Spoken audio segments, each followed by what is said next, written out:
Now, by the time you're leaving this place, I want you to figure this out. I want you to learn how to convert yourself into a value generating machine, irrespective of the conditions or the circumstances. One of the things that we notice over time is that every single time when you're affected by many situations and you're going through things in life, our output tends to be affected.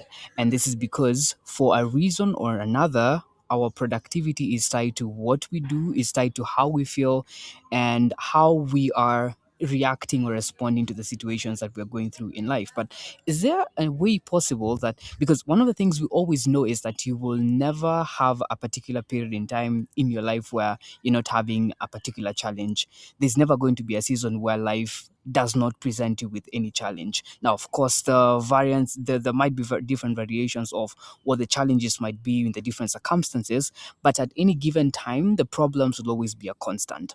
Now, what happens in a situation where you are going through the most important period of your life in terms of your career, in terms of your relationships, and then you also get to be hit by the roughest situations? It means the most important part of your life at that point, if you don't know how to manage that situation, will be affected, and either you will not respond effectively to the situation that you're going through, or to the opportunity that has been presented to you. So how do you then convert yourself into a value generating machine in the good days and the bad days? There are three principles that you must embody for you to actually get to that point. Now, number one, learn to separate your output from your feelings.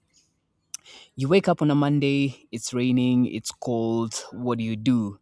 You are disappointed because the email you sent last week didn't go through. The things you're praying about, they're never really coming into life, and you just don't seem to see any breakthrough coming your way.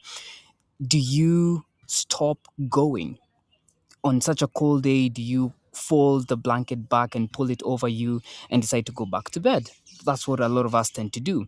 But you must realize that for you to become a really productive individual, you must learn to always provide output that is necessary. You must always learn to give back to the world based on what you carry, regardless of whether you feel inspired, whether you feel motivated, or whether you feel like you can actually handle that situation.